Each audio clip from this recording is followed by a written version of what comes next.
Au nom du Père et du Fils et du Saint-Esprit. Amen.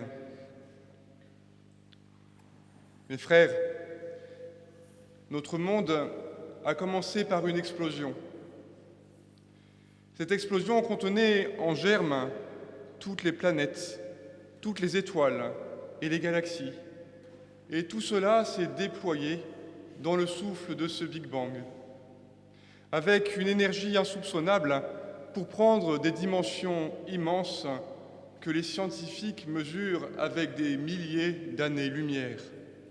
Des milliers d'années-lumière. Tout était dans cette explosion. Elle contenait tout l'univers, mais aujourd'hui, nous sentons qu'une planète peut s'user, qu'une étoile peut mourir, que la vitalité des commencements peut diminuer et décroître, comme une vague furieuse qui d'abord recouvre le sable, mais ensuite finit absorbée par lui. Une nouvelle vie humaine à la conception offre le spectacle aussi d'une vitalité également inouïe. Ce petit être d'une seule cellule caché dans le sein porte en lui une vie de 80 années. Il s'organise et s'accroît à toute vitesse, comme on ne le voit nulle part ailleurs. Mais là aussi, le temps use la vitalité, l'énergie initiale s'épuise. Mes frères, la vieillesse aurait-elle le dernier mot pour tout, sur toute création? Aujourd'hui, mes frères, une nouvelle création a jailli des ténèbres. Le Christ est ressuscité, il s'est levé du tombeau. La mort avait mordu le corps d'homme du Christ, mais le voici rené, revivifié, revêtu d'une vie glorieuse et éternelle. Aujourd'hui, une création nouvelle surgit sur laquelle la vieillesse n'a aucune prise. Le Christ est vivant.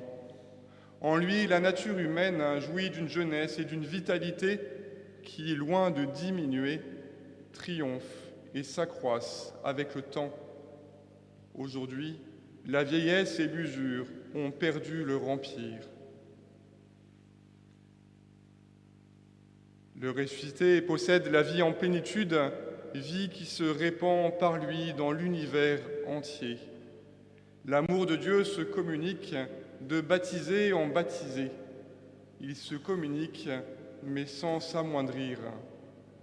La vague de l'amour de Dieu n'est pas bue par le sable, c'est plutôt le sable qui s'agrège à elle et vient la grossir de plus en plus. Le Christ ressuscité nous associe à lui.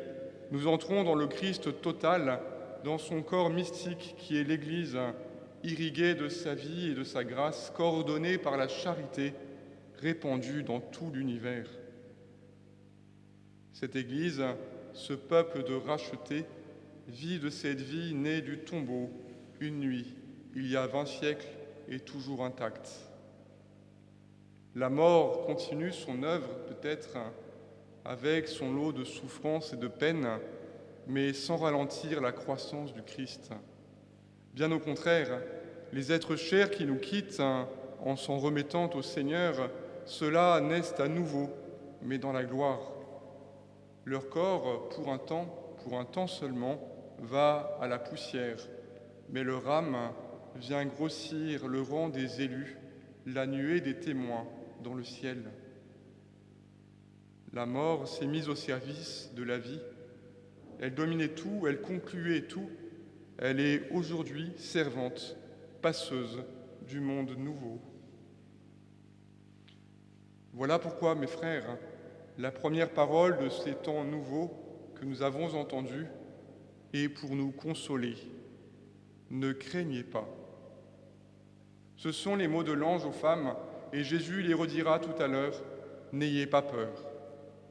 Notre monde est sujet à la vieillesse, comme nous-mêmes, comme nos corps. De la tribulation et l'angoisse nous visitent, mais derrière un voile, dans le ciel des élus, dans le cœur des disciples du Christ, un monde nouveau s'accroît sans cesse, plein de vie, plein de gloire. Un monde dont la source éternelle est le Christ ressuscité. Mes frères, oui, le Christ est vivant, il est parmi nous, il veille sur nous. N'ayez pas peur, n'ayez plus peur. Amen.